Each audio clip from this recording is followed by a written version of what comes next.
سرزمینی آریا، چرخ گرداند و آب از چرخه‌های آسیا.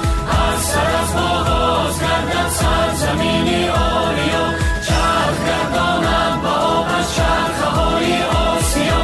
بای تخت ملک سوختی باستان بود این مکان، از سر از ما باز گردد سرزمینی آریا. تاجش از طلا و فرش آمده از کبریا، کشور چو باغستان ز فیض پیشوا. در جهان امروز نامی مملکت مشهور گشت، گل کند چون باغ گلگردان سرعزم از پیشوا. گل کند کشور چو باغستان ز فیض پیشوا. ما یک معروضی دیگر گوش میکنیم و بعد باز یک چند تبریکات از ما رو پهن میکنیم. حاضر سخن و عضو وابسته اکادمی ملی علم‌های تاجیکستان دکتر علم‌های تاریخ پروفسور حیدرشاه کریمشاєв با معروضه عنعنه‌های تاریخی شهرسازی و شهرداری تاجیکان. آماده باشند استاد یوسف‌شاه یعقوبی. حاضرین محترم،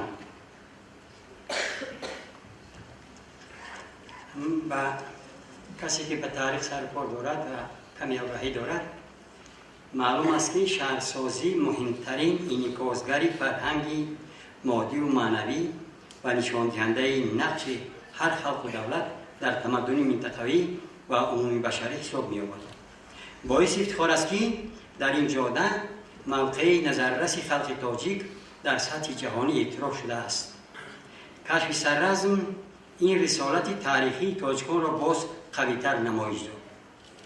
تا کشف سررزم عالمان و بازیافت‌های باستانشناسی تکیه کردند در منطقه آسیای میانه و ایران شرقی شهرسازی را در مثال دیه‌های کلان بنای ارگدار که در قسمت جنوب غربی ترکمنستان امروزه و خوارزم به اول هزار ساله یکم پیش از میلاد راست می‌آیند نسبت می‌دادند. بعد قید کرد روند شهری شوی یا عنعنه شهری نشینی اینا اوربانیزاسیون میگویند و تقسیمات مهنت که از تأمین همزیستی زراعتکاران مقیمی و کوچیان چاره‌داران روش استحصالات هنرمندی خصوصیت مالی پیدا کردن استحصالات و در این زمینه پیدایش و رشد مناسبت‌های بازرگانی وابستگی عمیق دارد. عقیده عالمان تا کشف سررزم بر آن بود که اولین دولت تا خواهمانشی تاجیکان در آسیای میانه شاهیگری باختر حساب می‌یابد که دوره اولی حاکمیت کبیر به سالهای 900-755 پیش از میلاد و زمان وشتاس و نیمه دوم عصر 7 پیش از میلاد راست می‌آید. زرتشت در قصر شاه وشتاس سکونت اختیار کرد. همینطور موجودیت دولتداری و بنای ارگ یا قصر نشان دهنده روشن شهرنشینی و شهرداری این خلق باستان تا زمان سلطنت خواهمانی‌شاه حساب می‌یابد. کشف سررزم این سندگذاری آغاز شهرسازی تاجیکان را به طور رسمی و کلی تغییر داد. عبدالله جان اسحاقوف که از آغاز کشف سررزم یعنی از 13 سپتامبر سال 1976 در این موضع مقدس فعالیت برده تا واپسین روز حیاتش 3 اوگوست سال 1997 آن ادامه داشته است. در اساس دلایل‌های با اعتماد باستانشناسی در اینجا به دست آوردن ابتدای آغاز شهرسازی شهرداری تاجیکان را در حد 5500 سال معین نموده است. این در واقع کشفیات است که دید عالمان وطنی منطقه و سطح جهانی را دایر به تاریخ شهرهای آسیای مرکزی کاملا دیگر کرده و چطور میگویند حق را به حقدار رسانده است. با عقیده مطلقه اساسناک اسحاقوف این شهر در دوره انیالیت آخر عصر سن و آغاز عصر برنج در موضع سررزم با نام سررزم پیدا شده و قریب 1000 سال در طول 1000 سالهای چهارم سوم پیش از میلاد مرکزی تمدن وادی زرافشان بود. در این گفته‌ها خاکساری و فروتنی به این عالم خاص برعلاوه به نظر می‌رسد. سررزم باستانی را نه تنها چون مرکز تمدن وادی زرافشان بلکه آسیای مرکزی نامیدن بیان حقیقتی واقعی بوده می‌تواند. در واقع حفریات سرزم بسیاری از جزئیاتی برای شهر خود را کشاد.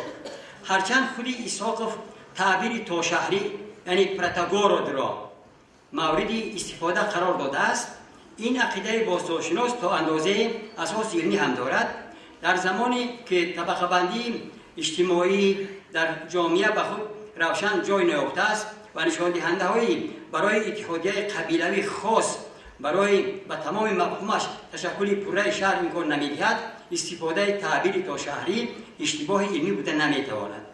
ولی با نظر داشت آن که طرح شهری در جزئیات باستانشناسان دسترس شده از قبیل موجودیت قصر، بنای حاکم نشین، معبد، بناهای به راهبان صاحب نفوذ خاص، محله و کوچه ها و منزلگاه های ساکنان، بناهای نگهداشت آذوقه، رسته های هنرمندان و تاجران، نقطه های تبادل یا سودای مال و مواد از دیگر کشورها به اینجا آورده، انشاءات های آب تامین کننده و غیره نشان دهنده های به شهر خاص بوده را به خلاصه میارد که آن را نه دهه بزرگ بلکه چون نشان دهنده عادی شهرسازی و الیمنت های شهرنشینی قدیمه باید اعتراف نماییم. از این رو بهتر می بود که به جای عباره تا شهری پرتاگورود مفهوم نخست شهر یا شهر قدیمه را استفاده بردن و مقصد موافق بودن می تواند. این تا اندازه با دید مسان میدونید باستانشناس مشهور موافقت میکند. این محقق شناخته دو زینه شهر شوی را اوربانیزاسیون معین نموده است. شرق قدیم آخر هزاره سیمی و میانه هزار ساله یکم تا میلاد و انتیقه عصرهای سه تا میلاد و 4 و 5 میلادی که هر دو این دورها آموزشی مخصوص را طلب میکنند. با نظر داشت آن که دایر به حفریات و بازیافت‌ها و ارزش تاریخی سررسم معرضه های مشخصی متخصصان ساحه بخشیده میشوند و خصوصا نشان دهنده های شهرسازی را استاد یا خوشی سکویش در اینجا البته با چخورتر به شما میفهمونند. با طور خیلی مختصر به مسئله عنعنه‌های تاریخی شهرسازی و شهرداری تاجیکان گذاشتن به مقصد موافق است. در اوست ما خانواده اساس جامعه و بالاتر از خانواده قوم و بالاتر از قوم قبیله را پیدا میکنیم. در زمانی پس از کوروش در فارس قوم اهمیت خود را از دست داده از قبیله به حکومت ولایت یا سطرب یا شهرب تابع کرده شد و کشور یا دولت که بالاتر از سطرب قرار داشت رمز صداقت و خودشناسی گردید. هرچند در اینجا به واسطه سخن درباره شهر با معنی تام نمی رود، از منطق آن برمیاد که کشورهای آفریده اهورامزدا، ایران و ایجه، گاوا مکانی سودیان، ماوروی مر، بهدی باختر، نسای بین مر و باختر، هرای و هرات و غیره که در باب اول ویدیودت یا اوست نشان داشتند به مرکز سیاسی و دینی بودن نمیتوانستند. البته ساختار معمولی دولت بزرگ خهامنشی‌ها و سطرفی های آن نیز به چنین مرکزهای سیاسی و دینی و اقتصادی و فرهنگی بودن نمیتوانست. این خود تا اندازه از تاثیرگذاری جامعه اوستایی از جمله ضرورت شهرداری و امپری خهامنشی‌ها و در این همبستگی با آسیای میانه گواهی می‌دهد. با مرور رشد هنرمندی، تجارت در موضع‌های مخیم‌نشین آسیای میانه در عصرهای 6-5 پیش از میلاد در برابر دهه‌های خرد نقطه‌های کلان اهالینشین شبه شهر پیدا شدند و مرکزهای هنرمندی و تجارتی تبدیل می‌یافتند. مثال روشنی آن در باختر سوخت به نظر می‌رسید. شهرها در این دوره نشان دهنده مرکز واحدهای وسیع زراعتکاری، قرارگاه دائمی حاکمان، نقطه‌های مهم و معین کننده سیاست هنرمندی و مناسبت و فعالیت بازرگانی حساب می‌یافتند. از این رو از روی معلومات خطی و بازیافت‌های باستانشناسی در عصرهای 6-4 پیش از میلاد چنین شهرها در باختر یعنی مراکن، سمرقند، مرکز سوق، پایتخت مرغیانی‌ها، فروشکده، مرکزهای مهم سیاسی، هنرمندی و تجارتی حساب می‌یافتند. مهمترین شهر در تمام منطقه می‌نشد عالم امریکایی ریچارد فرای در شمال اوکس شهر سمرقند محسوب میشد که حکومت اداری در آن جایگیر بود. بزرگترین شهر و پایتخت تمام شهر باختر بود. پایتخت باختر که سالهای برهنه با نام بلخ معلوم بود، در زمان سلطنت هخامنشی‌ها قریب 120 گکتار. پایتخت سمرقند قدیم افراسیاب 200 گکتار و پایتخت ملخانی‌ها مساحت 7.5 کیلومتر را در بر می‌گرفتند. شهرهای نسبتاً خرد را باستانشناسان قریب در تمام آسیای میانه از جمله تاجیکستان خیلی زیاد پیدا کردند. طبیعی است که شماره عمومی شهرهای آسیای میانه را تا اصطلاح اسکندر مقدونی عمیق معین کردن کار است نهایت دشوار و حل نشونده، ولی شبهه نیست که آنها خیلی زیاد بودند. نتیجه کاوش‌های باستانشناسان در منطقه این را تصدیق می‌کند. اصطلاح اسکندر مقدونی و بعد آن رشد و شکوه دولت یونان و باختر و عنعنه‌های شهرسازی و شهرداری را در منطقه برای این منها به تاثیر بودن نمی‌توانست. اکادمی غفور و شهرهای بی‌واسطه به تشبث خود اسکندر ساخته اشاره نموده می‌نویسد. از روی معلومات مؤلفان قدیم اسکندر با مقصد به وجود آوردن نقطه‌های متکای اصطلاح یونان و مقدونی در سوق و باختر 8 یا 12 شهر بنا کرده به هر یک اسکندریه نام داد. چنانچه اسکندریه یقسا، اسکندریه آریایی در هرات، اسکندریه لب آمو تقریباً در ناحیه ترمیز یا کلاب، اسکندریه باختر، اسکندریه مراغه بیرملی حاضره. طبیعی است که تأثیر معماری به یونان خاص در این شهرها به نظر می‌رسد. دایر به تاثیرگذاری زمان حکومت سلوکیان در تمام شهرها و طرح اداره‌کنی آنها معلوماتی عمیق باقی نمانده است. آنها با آسیای میانه که از قسمت مرکزی دولت آنها دورتر بود برای شهرسازی کمتر مراغ ظاهر نموده بیشتر و ساختن قصبه‌های حربی دقت می‌دادند.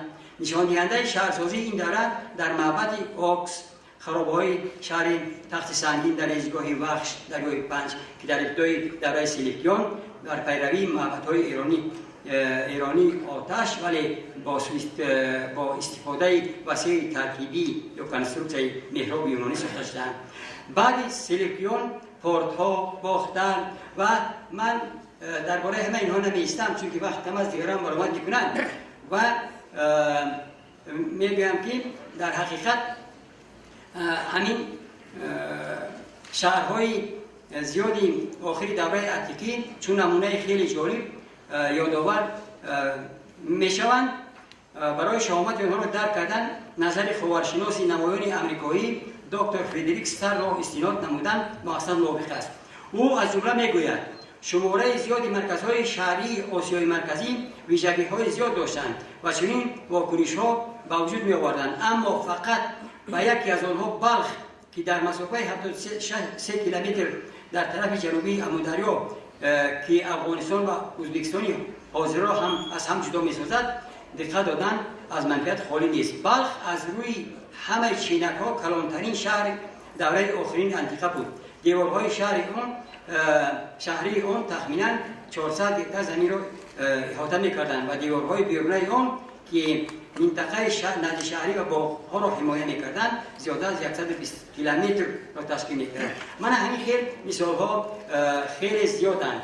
البته در عصرهای 4 و 5 در آسیای میانه این زمانه به نابسامانی‌های سیاسی راست آمد. معلومات‌های خطی و نشانه‌های مدنی مادی منطقه در سوخت و ملک‌های بخارا، سمرقند و اصفهان و کابودان و دیگرها پیدا شدند. ولی آهسته در این دوره به آسیای میانه به عرصه سیاسی گروهی نوی کوچیان، خیانت‌ها، کداریت‌ها، ایتالیان برآمدند که از نواحی آسیای مرکزی به غرب حرکت کردن خونها یا گونها فعالیت آنها را تیزانده بود. البته این برای شهرسازی و شهرداری بی‌سطیر بودن نمی‌توانست. بعد تاخت‌ها و غیره و غیره و غیره. درباره همه اینها نمی‌ایستیم. اگر بعد چاپ شد شما در اینجا بسیار گپ‌ها هست و من به خاتمه این می‌گذارم. باید قید کرد که نمونه بلندی شهرداری و شهرسازی در زمان سامانیان در عهد سامانیان نشان دهنده صنعت بلندی یا نمونوی شهرسازی و شهرداری تاجیکان در عهد سامانیان بی‌نظیر بود. چطور معلوم است مسائل های گوناگونی مربوط به شهرسازی زمان سامانیان تا اندازه از طرف عالمان هدف تحقیق قرار یافته است. در این جاده باید از خدمت شهرشناس بزرگ برتو یادآور شد. این دانشمند روند رشد شهرسازی و شهرداری آسیای میانه را در زمان سامانیان همه‌طرفه تحلیل کرده است. خلاصه های واقعا علمی برآورده است. یک باز که در حل مسائل نظریه‌ای گینس دستیابی و خصوصیت‌های خاص شهر آسیای میانگی آسیای میانه سهم نظر دارد. در زمان سامانیان وابسته به اقتدار و متمرکزی سیاسی این دولت طرز شهرسازی و صنعت معماری پیشینه در طرح‌ریزی عمومی شهرها ظاهر گردد هم وابسته به طلبات دینی عنعنه‌های قلبی بناسازی تا اندازه تغییر خورده بودند، ولی تاثیرگذاری عنعنوی روشن به نظر می رسید. دانشمند تاجیک نعمت نظر خود را به این نوآوری‌های شهرسازی زمان سامانیان ابراز داشتند از جمله قید می‌کند. در صنعت معماری زمان سامانیان یک قطار جهت‌های نو به نظر می‌رسند که آنها از انکشاف منبعده صنعت ساختمان شهادت می‌دهند. در بناکاری مانومنتالی این دوره خشتی پخته بیش از پیش اهمیت پیدا می‌کند. از آن تا اکنون نه تنها جزءهای علاهده کنسترکتیوی بلکه تمام بناها ساخته می‌شدند. از این رو شکل خشت نیز تغییر یافته، جای خشت‌های خامی کلان راستگونجه را خشت‌های خردخوری مربع تنوع گرفته است. بعد قید کردیم نمونه بلند این صنعت معماری در ساختمان مقبره سامانیان در بخارا، مقبره‌های عرب عطا در دهه تیم نیشابی کوههای زیر بلوغ، خواجه نقشران در ناحیه فرزادن، صیاد ناحیه شهرتوز، میرزا ابوالقاسم در سنگ بسته مشهد و غیره به نظر میرسند. چنین نوآوری‌ها در بنای مسجدها، قصرهای حکیمان، کوشک‌های فیودالان، بناهای استقامتی و صنعت بلند گچکاری و کنده‌کاری‌ها آرای یافته بودند.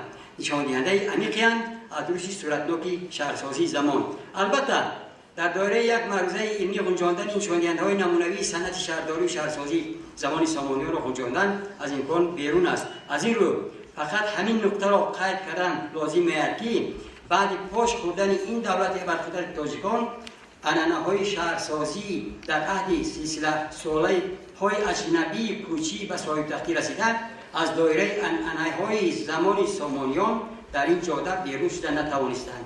امروزها از بلندی صاحب دولتی کامل به عنعنات شهرسازی تاجیکان چه در زمان قدیم و چه در عهد سامانیان و عصرهای بعدینه باعث افتخار یادآور شدند از ضرورت احیای آن میراث تاریخی، البته در دایره و دستاوردهای بلند شهرسازی ملی موافق برمی‌آید. ما این را در مثال رشد به میلان شهرهای جمهوری که با تشبث اثرگذار صلح و وحدت ملی پیشگاه ملت پرزیدنت جمهوری تاجیکستان محترم امام علی رحمان در اساس نگهداشت عنعنات تاریخی و تاجیکان خاص و طلبات صنعت معاصر شهرسازی و شهرداری تا را بیشتر صورت می‌گیرد بر علا احساس می‌کنیم. تشکر بدید. سخن به استاد اکادمیک یوسف شاه خوبشار با معروضه признаки города Саразме. Сложение города в центральноазиатской историографии является спорным и окончательно нерешенным вопросом. Мы в материале Саразма находили следующие признаки города. Признаки города в археологической литературе в древнего периода принята территория от 5 до 20 га. Территория Саразма более 100 га. Так что это вопрос решен. Следующий признак города считается существование ремесла, профессиональных ремесленников и торговцев. Мы считаем, что Саразм был городом рудокопов, то есть его основали люди, которые специально собирались для добывания медных руд в горах Равшан. Поэтому здесь жили, работали профессиональные разработчики руды, драгоценных и полудрагоценных камней. В Саразме эти люди жили в течение 1500 лет и для своего существования занимались земледелием, держали скот. Однако основное дело у них было производство добычи руды. А в Саразме в объекте 9 раскопан керамический материал с керамическим обжигательными печами. Такие печи представлены в Саразме 3 основными типами. Одноярусные, однокамерные, одноярусные, двухкамерные, двухярусные, двухкамерные печи. Здесь имеются большие ямы для приготовления теста, глины, где месяцами глину отмачивали, смешали, мяли ногами, руками, чтобы сок ее выходил из глины и стал эластичным. Здесь небольшие ямки, углубления, и в них в первом и втором периоде в матерчатом шаблоне изготовляли сосуды. Керамические первых периодов изготовлены от руки с полухромным и многохромным росписями.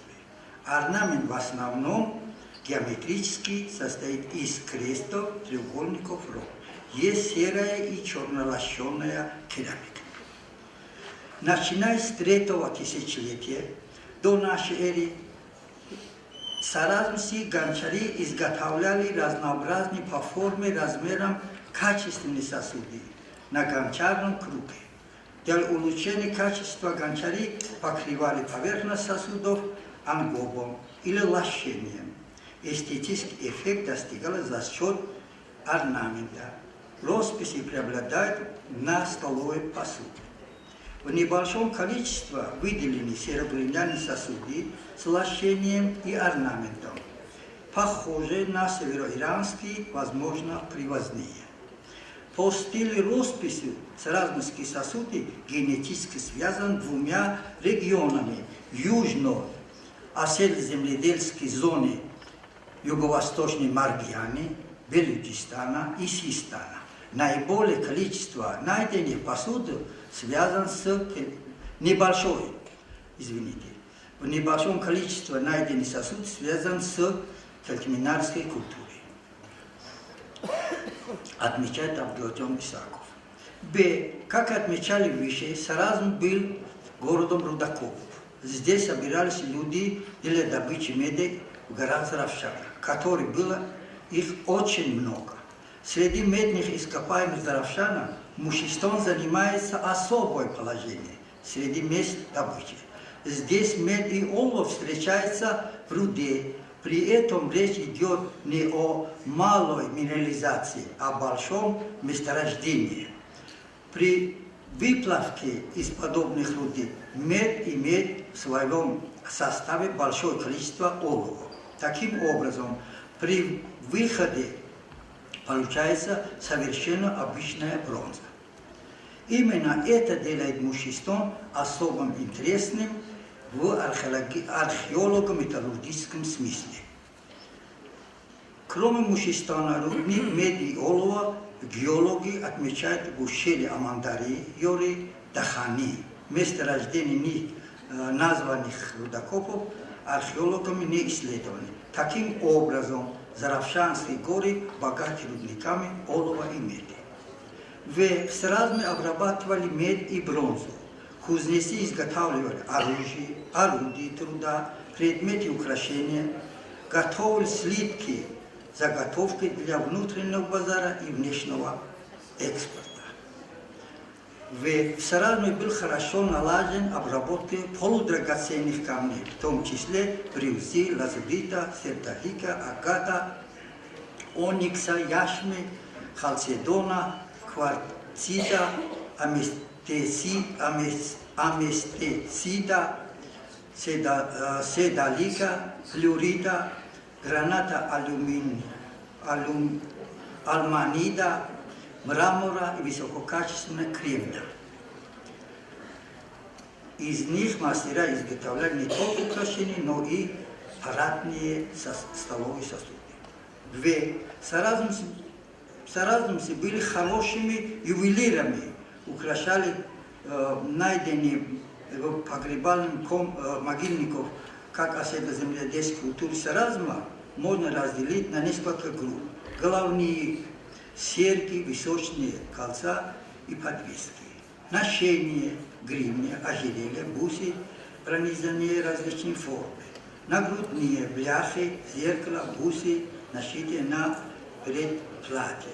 Вероятнее всего формы вставки накладника. Четвертый, ручные браслеты, кольцо. Пятый, ножны, бусы, обои и снизких на ногах, а также нашитые на обувь и края штаны, пишет Каримов.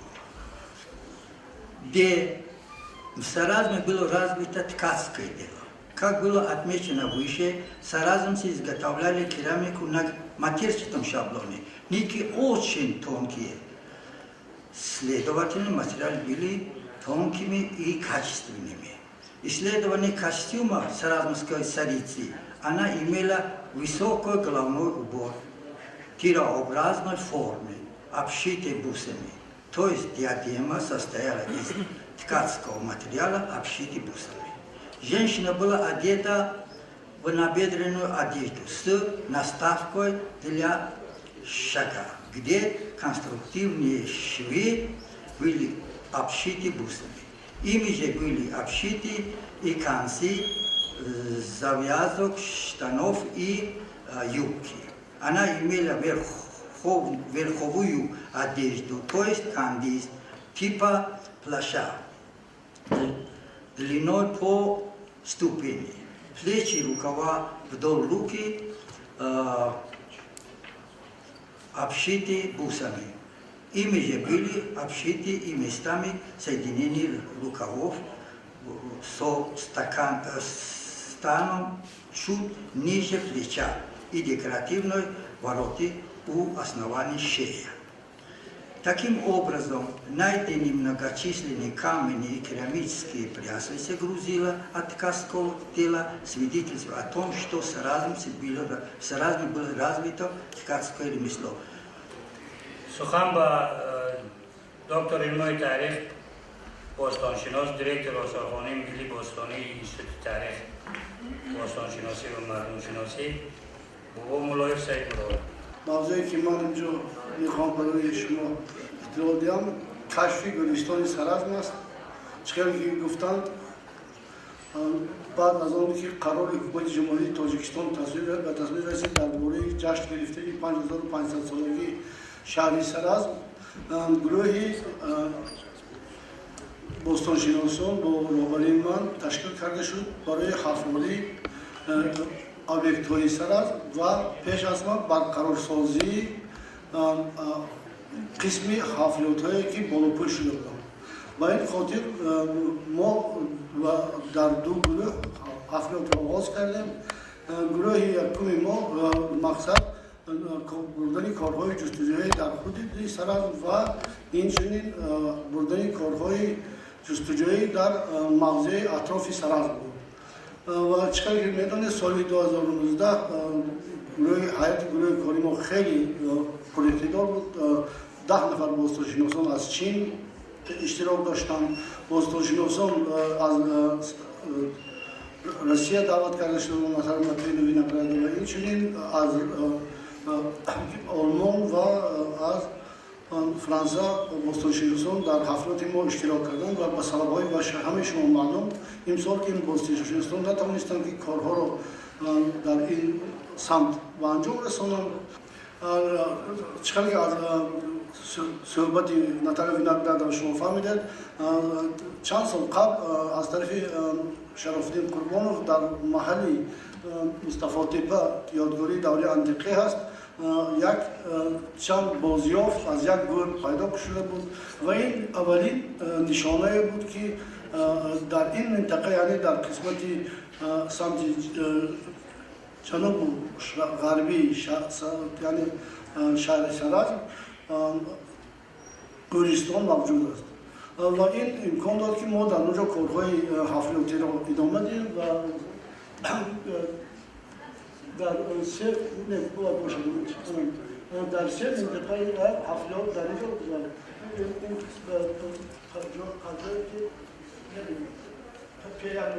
تقریبا اینجایی که شرف‌الدین قربانوف حفلات گذرانده بودند و بعدا از طرف بنده در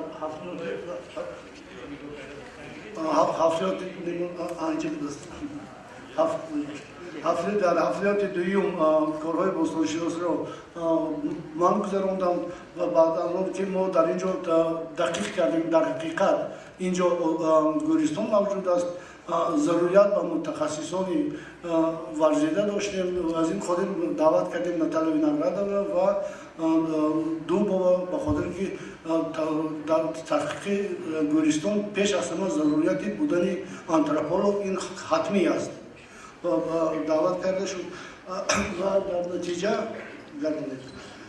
دیگر در نتیجه ما در اینجا در حدود مستقیم کارهای آغاز کردن کارهای بوستانشناسی دوام دادیم دیگر شکل و قبل یکمی که از طرف شراف‌الدین قربانوف در اینجا افعال شده است چقدر که می‌بینید در اینجا قبل به شکل باطنی دفن شده است مثل اون گورستانی که یا نکروپولی که در خود حدود شهر سرز پیدا کرده شده بود از طرف ابوالجون اسحاق و بانوم ملکه سرز مشهور است یعنی و همراه این جسدی که شراف‌الدین قربانوف پیدا کردن یک پاره ظرف مرمری و یک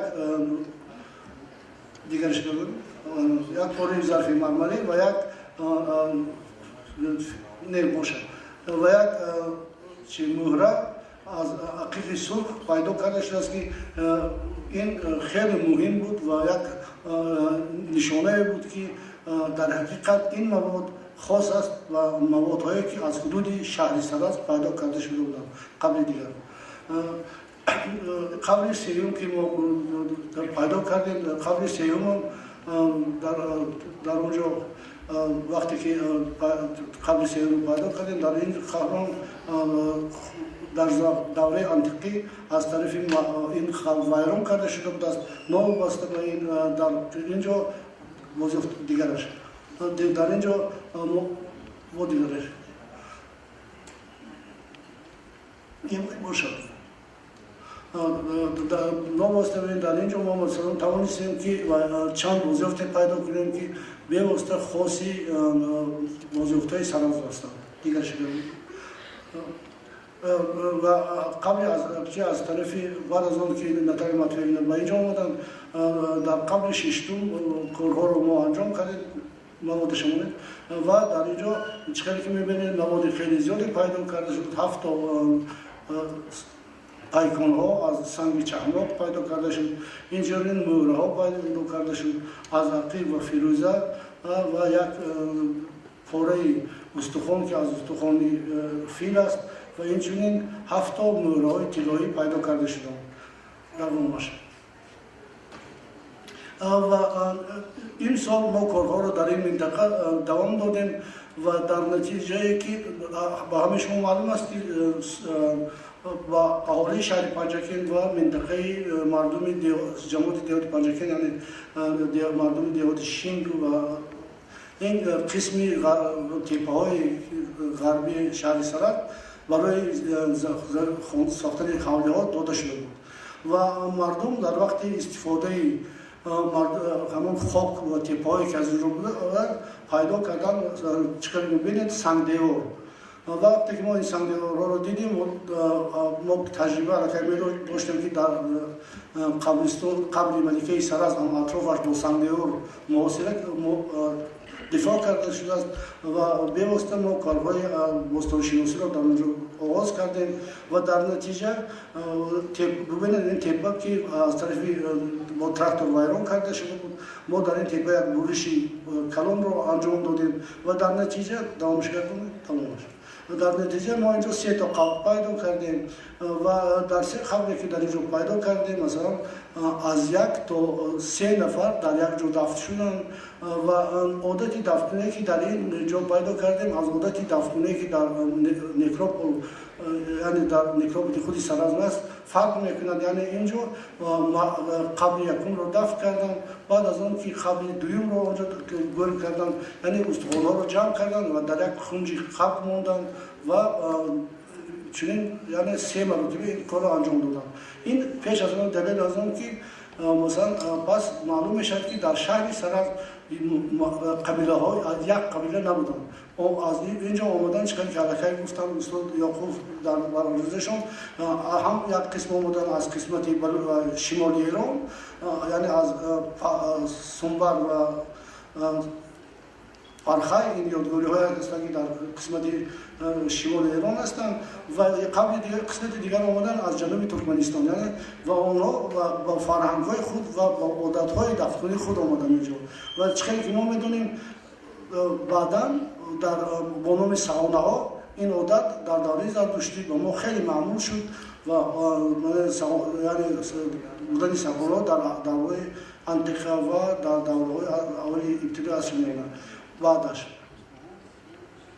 این آثاری که از اینجا پیدا کرده شد از همون تپه یکم و مهمترین چیزی که کاری که کرده شد با واسطه از استفاده واسطه های امروزی تکنیکی یعنی ساتلیت ما معین کردیم که از موضع دشت سرز تا مستقبل و قسمت سرز میدو که امروز با نام سرز میدو جو مشهور است، مثلا 13 تا ما تپه پیدا کردیم و وقتی که ما در این تپه ها کارهای حفلاتی گذراندیم، یعنی کارهای سنجشی و معلوم کردیم که اطراف همه این تپه ها سنگدیوار دارند.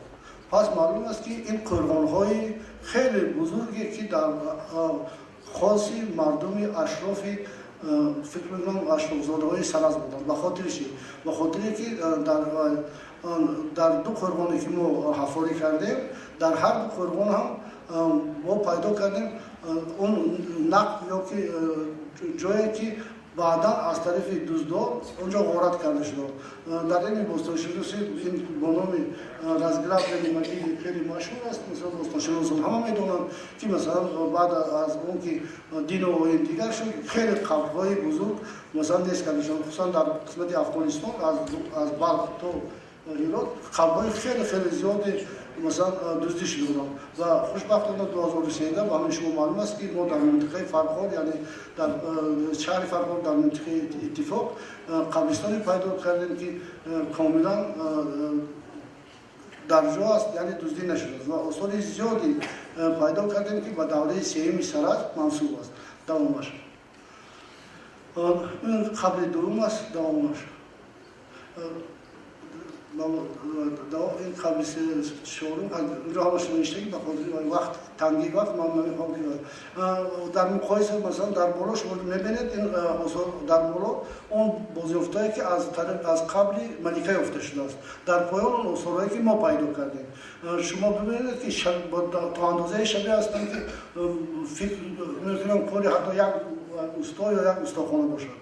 به این خاطر شبهه‌ای که مثلا اینجا پیدا کردن قبرستان سرز کاملا از بین رفت و به این خاطر ما در حدودی از دشت سرز سر کرده تا حدودی همین سرز دو چندین نقب و کوز گفتیم و معلوم کردیم که قبرستان سرز بیشتر از 50 هکتار است و این نیاز دارد در آینده به حفریات و کارهای باستانشناسی. تشکر.